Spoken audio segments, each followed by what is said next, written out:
مولا علی کرم اللہ وجہہ الکریم کی بارگاہ میں ایک مقدمہ آیا تھا. اس آیت کو یاد رکھیے، جس نے ایک آدمی کا قتل کیا گویا کہ اس نے سارے انسانوں کا قتل کیا، اور جس نے ایک آدمی کی جان بچائی اس نے سارے انسانوں کی جان بچائی. ایک مقدمہ آیا تھا حضرت علی کی بارگاہ میں. ہوا کیا تھا، ایک آدمی کا مرڈر ہو گیا، قتل ہو گیا.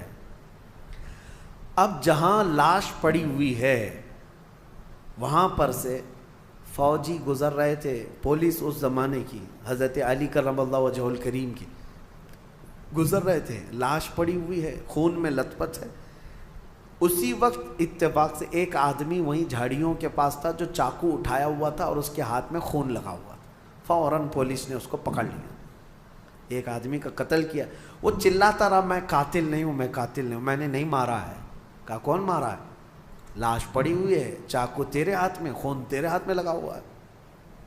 پکڑ کر کے لے کر کے آئے اور پھر مولا علی کرم اللہ وجہہ الکریم کی بارگاہ میں پیش کیا گیا. اور یہی پولیس والوں نے گواہی دی کہ ہم نے اس کو دیکھا ہے، جائے واردات پر یہی تھا، قتل کی جگہ پر یہی تھا اور کوئی نہیں تھا. اور چھری بھی اس کے ہی ہاتھ میں تھی، چاقو اس کے ہاتھ میں تھی، اور لاش تر و تازہ تھی. اب اس سے کہا گیا تیرے پاس کوئی ثبوت، کوئی دلیل ہے کہ تو نے قتل نہیں کیا؟ کہا میں کیا بتاؤں، کوئی کیسے بتاؤں. اس کو صفائی دینے کے لیے موقع دیا گیا لیکن وہ اپنی صفائی میں کھرا نہیں اترا. تو حضرت علی نے فیصلہ فرمایا کہ قتل کی سزا قتل ہے. اسلام میں ایک جان کے بدلے پھر جان دینا پڑے گا، قتل قصاص ہے. حکم دیا گیا کہ اس کا بھی قتل ہوگا، اس نے ایک جان کا قتل کیا ہے. وہ کھڑا تھا. اب اس کو سزا کے لیے، موت کی سزا کے لیے لے جایا جا رہا تھا. اتنے ہی میں عدالت میں ایک شخص بھاگتا ہوا آیا، دوڑتا ہوا آیا. کہا امیر المومنین اس شخص کو چھوڑ دیں، وہ بے گناہ ہے، وہ مجرم نہیں ہے. کہا کیسے تجھے پتا؟ کہا جو مقتول ہے، جو لاش ہے جو پڑی ہوئی آپ کو ملی ہے، اس کا قاتل میں ہوں. میں نے قتل کیا، میرے سے اس کے معاملات تھے، رنجش تھی، میں نے قتل کیا ہے. لیکن میں نے جب دیکھا اس کو کہ یہ بیچارہ ناحق مارا جائے گا تو میرا دل نہیں رہا نہیں گیا مجھ سے. میں حاضر ہو گیا، میں اقرار جرم کرتا ہوں، اس کی جان چھوڑ دیجیے. تو اس کو چھوڑ دیا گیا. ابھی اس کو پکڑ لیا گیا جو نیا قاتل آیا ہے، اقراری مجرم ہے. اب اس کو سزا دی گئی کہ اب اس کو جو ہے قتل کی سزا ہوگی کہ یہ حقیقت میں یہ مجرم تھا. اس وقت مولا حسین اور مولا امام حسن رضی اللہ تعالیٰ بچپن میں تھے یا جوانی میں تھے. بارگاہ حیدر کرار میں وہ بھی بیٹھے رہتے تھے. امام حسن مجتبیٰ کھڑے ہوئے، کہا بابا جان آپ نے فیصلہ پہلے والے کے بھی قتل کا سنایا تھا، دوسرے والے کی بھی قتل کا، اس کی بھی موت کی سزا، اس کو معاف کرنا چاہیے دوسرے والے کو. کہا کیسے؟ کہا آپ سزا کس آیت کے تحت سنا رہے ہیں؟ کوئی آیت ہوگی نا قرآن میں، قانون کیا ہے؟ فرمایا من قتل نفسا بغیر نفس، ایک جان کو جس نے قتل کیا اس نے انسانیت کا قتل کیا ہے، لہذا اس کو قتل کیا جائے گا. تو پھر حضرت امام حسن نے کہا یہ جو حقیقی مجرم ہے، یہ آیت کے دوسرے حصے پر بھی تو آتی ہے ومن احیاہا فکأنما احیا الناس جميعا، جس نے کسی ایک جان کو بچایا اس نے پوری کائنات کو بچایا. اگر یہ نہ آتا تو وہ ناحق مارا جاتا. پہلا والا یہ آیا اور اس کی جان کو بچایا ہے اس نے، تو بچانے کا انعام بھی تو اس کو ہونا چاہیے. تو اس کو بچانے کے عوض میں پھر اس کو معاف کرنے کا پروانہ دیا گیا. لیکن جو مقتول تھا اس کے گھر والوں کو بلایا گیا کہ کیا تم اس قاتل کو معاف کرتے ہو؟ تو دیت لے کر کے، جو معاوضہ ہوتا تھا وہ لے کر کے گھر والوں نے بھی اس کو معاف کیا. میرے عزیزو، یہ آیت آج پوری دنیا جانتی ہے، قرآن میں موجود ہے.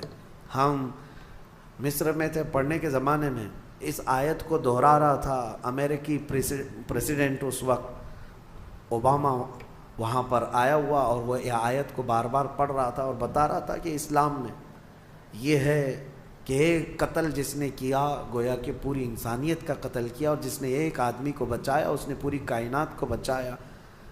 وہ بڑے بھاشن تھے، لیکن ہم یہ سوچ رہے تھے جو اسلام کی اتنی باریکی کو جانتے ہیں اور پھر دہشت گردی کا لیبل اسلام کے اوپر تھوپتے کیوں ہیں؟ جس دین نے یہ فرمایا ایک قتل بھی ناحق جائز نہیں، اس دین کے اوپر اتنا بڑا بلیم کہ یہ قتل کا آرڈر دیتا ہے، لوگوں کو مارنے کا حکم دیتا ہے۔ میرے عزیزو، آج بھی ہندوستان میں یہی پروپیگنڈا پھیلایا جا رہا ہے کہ قرآن میں ایسی آیتیں ہیں جس میں کافروں کو مارنے کے لیے آئی ہیں۔ ہاں آئی ہیں، میں انکار نہیں کرتا، آئی ہیں۔ اللہ تعالیٰ نے فرمایا جہاں پاؤ مارو، ہے یہ آیت بہت چبھتی ہے، حیث وجدتموہم فاقتلوہم حیث وجدتموہم، جہاں پاؤ قتل کر دو۔ اب اس کو سن کر کے پڑھ کر کے لوگوں کو وہ لگتا ہے کہ قرآن میں قتل کرنے کا حکم آیا، قتل کرنے کا حکم آیا، اتنا واویلا مچاتے ہیں، اتنا ڈھنڈورا پیٹتے ہیں۔ میں آپ کو بتاؤں، آپ اس چیز کو مذاق میں مت لیں، میں اگرچہ آپ کے ساتھ مذاق میں کہہ رہا ہوں، لیکن آیت حقیقت میں ہے اور آج بھی ہے، قرآن میں ہے، ہم نے تلاوت کیا، دوسرے پارے میں موجود ہے آیت۔ لیکن ایک لاجک آپ سے بھی اور ان سے بھی پوچھتا ہوں، دماغ میں آنے والی بات ہے، نماز کیوں پڑھتے ہیں؟ قرآن نے کیا کہا؟ اقیموا الصلاۃ، نماز قائم کرو۔ پوری دنیا کے مسلمان نماز پڑھ رہے ہیں کہ نہیں پڑھ رہے؟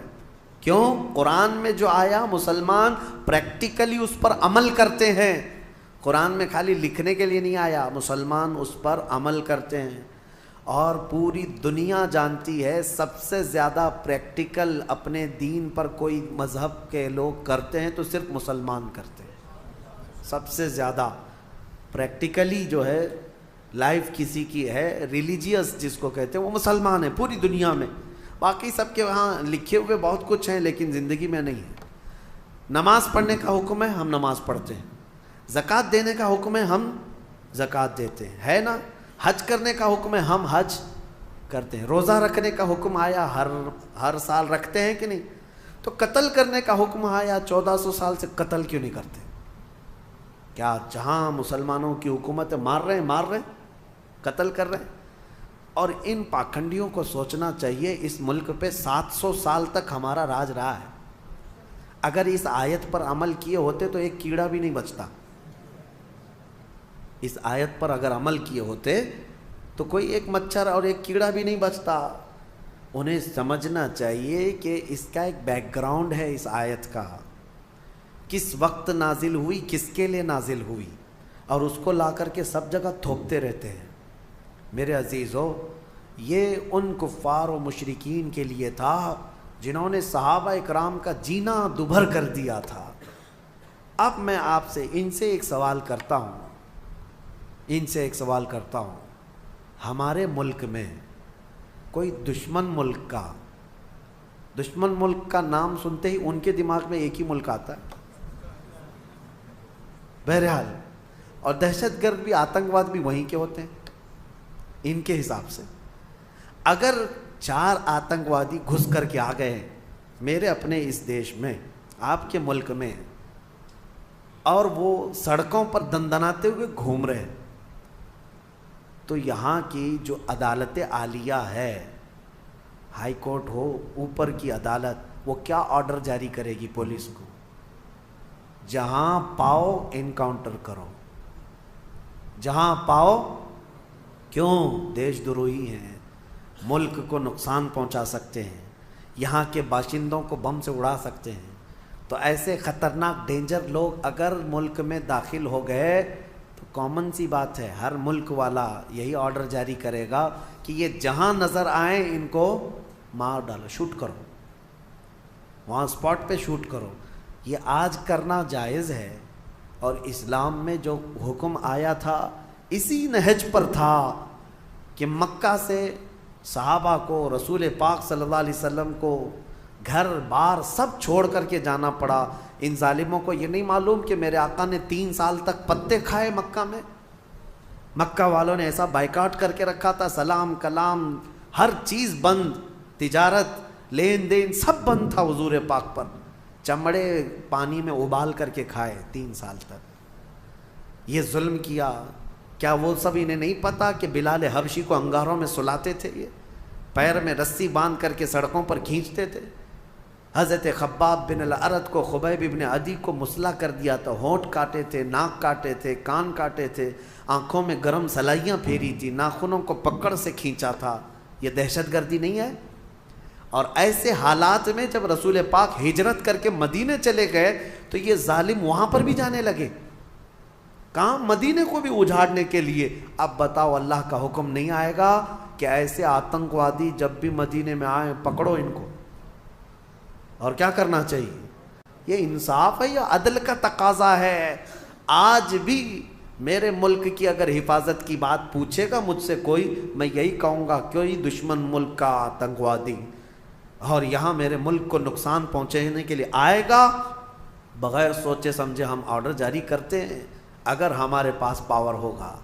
ہاں، اور دوسری بات، اس آیت کو یہ لوگ لے کر کے بہت واویلا مچاتے ہیں. کافروں کو مارنا ہے، کافروں کو مارنا ہے، قرآن میں لکھا ہے، قرآن میں لکھا ہے. یہ کس کے لیے حکم ہے؟ ہر مسلمان کے لیے نہیں ہے. جو صاحب اختیار، جو پاور والا ہے، جو سزا دینے کے اختیارات جس کو ہیں اس کو حکم دیا گیا. چوری کرنے پر قرآن میں ہاتھ کاٹنے کی بھی سزا ہے، لیکن یہ نہیں ہے کہ ہمارے گھر میں چور رات میں پکڑا گیا اور میں چاقو لے کے رات میں کاٹ ڈالوں. یہ نہیں ہے. اسلامی حکومت بھی ہے تو چور کو پکڑو اور لے جاؤ حاکم کے پاس پیش کرو، حاکم پھر سزا دے گا. یہ نہیں کہ ہر گھر والے چاقو لے کے بیٹھے رہے. تو اسلام میں سزا دینے کے بھی جو احکام ہیں وہ حکام سے ریلیٹڈ ہیں. جو صاحب اختیار ہے وہ سزا دیں گے. تو بہرحال آپ اس بات کو سمجھیں. بہت مرتبہ میں نے اس کا کلیریفیکیشن دیا ہے کہ قرآن میں جو آیتیں آئی ہیں وہ قتل کے لیے ان کا ایک بیک گراؤنڈ ہے، ان کا ایک پس منظر ہے. وہ ایک خاص وقت کے لیے ہوئی تھی. اس وقت کے کیا حالات تھے یہ سب پڑھنا چاہیے. پھر قرآن پر انگلی اٹھاؤ. اللہ کریم ہم سب کو حقانیت پر قائم رکھے اور حق بولنے کی توفیق عطا فرمائے.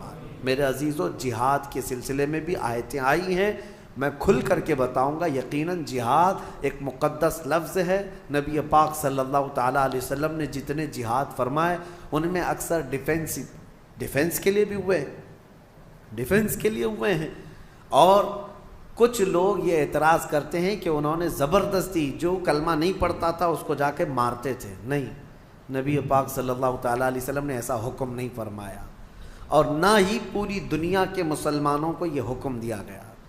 آج مجھے آپ یہ بتائیں، ہندوستان میں ابھی یہ کہتے ہیں ابھی تمہارا پاور نہیں اس لیے مارتے نہیں ہو، اور پھر جو پاور تھا 700 سال تک تب کیا کیا؟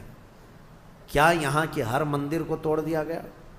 کیا یہاں کے سارے ہندوؤں کو ختم کیا گیا؟ آج بھی میجورٹی ہندوؤں کی ہے، ہر زمانے میں رہی ہے، اس زمانے میں بھی تھی. ہاں، کچھ مندر اگر ٹوٹے ہیں، کچھ مسجد بھی ٹوٹے ہیں، لیکن وہ جنگوں میں آپسی معاملات میں ہو سکتا ہے، ورنہ 1000 سال پرانے مندر بھی آج ہندوستان میں موجود ہیں. 1000 سال پرانی جن کی تاریخ ہے وہ آج بھی موجود ہیں. بنگال کی سرزمین میں، ہمارے کرناٹک میں جائیں 800 سال پرانے مندر موجود ہیں. ان مندروں کے ساتھ چھیڑ چھاڑ نہیں کیا گیا تھا جب یہاں پر اسلامی حکومت تھی. میرے عزیزو، اسلام اس بات کا حکم نہیں دیتا. سیدنا عمر فاروق رضی اللہ تعالیٰ عنہ جب بیت المقدس فتح ہوا تو خود چل کر کے گئے تھے. میں آپ کو بتاؤں، بیت المقدس میں پہلی اذان ہوئی، نماز ہوئی. وہاں آج بھی ایک گرجا گھر، ایک چرچ ہے بیت المقدس سے قریب، کیونکہ عیسائیوں کی حکومت تھی. عیسائیوں سے مسلمانوں کے ہاتھ میں آئی بیت المقدس. تو جب حضرت عمر گئے تو عیسائیوں نے ریکویسٹ یہ کیا، خلیفۃ رسول اللہ امیر المومنین آئے ہیں. سب دیکھنے کے لیے آ گئے تھے حضرت عمر کو، نام تو سنا تھا. تو عیسائیوں کا جو بڑا پادری تھا وہ آ کر کے ریکویسٹ کرتا ہے کہ آپ آئے ہیں تو ہماری چرچ میں بھی وزٹ کریں، ہماری گرجا گھر، ہماری عبادت گاہ. حضرت عمر وہاں تک گئے، امیر المومنین. تو عیسائیوں نے یہ کہا کہ آپ یہاں پر نماز پڑھ لیں.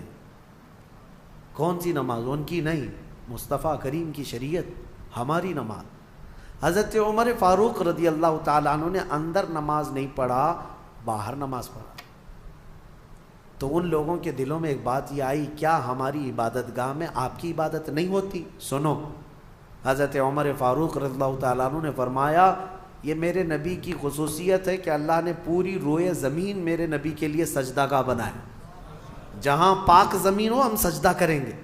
لیکن مسئلہ یہ ہے، دور اندیشی حکمت حضرت عمر کی یہ تھی، فرماتے ہیں اگر میں یہاں نماز پڑھ لوں تو آج کو تو چل جائے گا، بعد میں آنے والے لوگ اس کو میری عبادت گاہ اور میری سجدہ گاہ کے طور پر تمہاری گرجا گھر کو توڑ دیں گے، تمہاری چرچ کو ختم کر دیا جائے گا اور یہ محراب عمر بن جائے گا۔ اور یقیناً بنتا، جہاں حضرت عمر نماز پڑھے ہوں اس کو کیوں نہیں امت برکت کا سبب سمجھتی، محراب عمر بن جاتی۔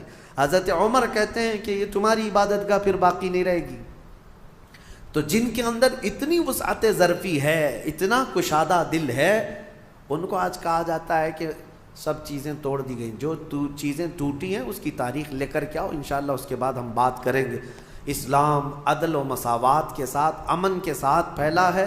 اللہ کریم ہم سب کو اسی دین پر زندہ رکھے اور اسی دین پر ہمارا خاتمہ بالخیر فرمائے۔ اور اس میں سورہ مائدہ اور سورہ انعام کی جو ہم نے آج تلاوت کی، ایک آیت میں پڑھتا ہوں 7ویں پارے کی، کیونکہ اس کا حق باقی رہ جائے۔ اللہ تبارک و تعالیٰ نے اس میں فرمایا فَلَمَّا نَسُوا مَا ذُكِّرُوا بِهِ فَتَحْنَا عَلَيْهِمْ أَبْوَابَ كُلِّ شَيْءٍ۔ یہ ہم سب کے لیے بہت درس والی آیت ہے۔ اللہ فرماتا ہے جب لوگ مجھے بھول جائیں، جب لوگ مجھے بھول جائیں، اللہ کو بھول جائیں، تو اللہ فرماتا ہے ہم ان پر خوشیوں کے سارے دروازے کھول دیتے ہیں۔ اللہ اکبر۔ جب بندہ اللہ کو بھول جائے، عبادت سے دور بھاگنے لگے، اللہ فرماتا ہے میں اس پر خوشیوں کے سارے دروازے کھول دیتا ہوں۔ حتیٰ اذا فرحوا بما اوتوا، یہاں تک کہ وہ خوب خوش ہو جائے جو کچھ بھی ہم نے دیا ہے۔ پھر اللہ فرماتا ہے فَأَخَذْنَاهُمْ بَغْتَةً، اچانک ایک دن ہم ان کی پکڑ کریں گے، اچانک ایک دن پکڑ کریں گے۔ جب زیادہ خوشیاں آنے لگ جائیں تو یہ بھی ڈرو کہ کہیں اللہ نے مجھے ڈھیل تو نہیں دے دیا، میرے گناہوں کی وجہ سے مجھے مہلت تو نہیں دے دیا۔ اس بات سے خوف کریں، ڈریں۔ اور جو لوگ یہ کہتے ہیں کہ ہمیشہ خوشیاں ہی خوشیاں ہونی چاہیے، ایسی بھی چیز مت مانگو۔ دنیا قید خانہ ہے، دنیا قید خانہ، حقیقی خوشیاں تو ہماری جنت میں رکھی ہیں۔ لیکن اس آیت کو سمجھو، اللہ فرما رہا ہے جب لوگ بھول جائیں تو اللہ ساری خوشیوں کے دروازے کھول دیتا ہے۔ اور جو دوسروں کو آج خوش دیکھ رہے ہیں کہ وہ کفار ہیں، مشرکین ہیں، ایک نماز نہیں پڑھتے، بڑی بڑی بلڈنگوں میں رہتے ہیں، دنیا ان سے تم مرعوب مت ہونا، ان کی جنت یہی ہے۔ ان کے لیے ساری خوشیوں کے دروازے اللہ نے کشادہ کر رکھا ہے۔ اگر تمہاری زندگی میں کوئی خوشی کم آتی ہے تو یہ سمجھ لو کہ اللہ نے ہمارا حصہ آخرت میں رکھا ہے۔ اللہ تبارک و تعالی ہم سب کو ان آیات بینات پہ عمل کی توفیق عطا فرمائے۔ وآخر دعوانا ان الحمد للہ۔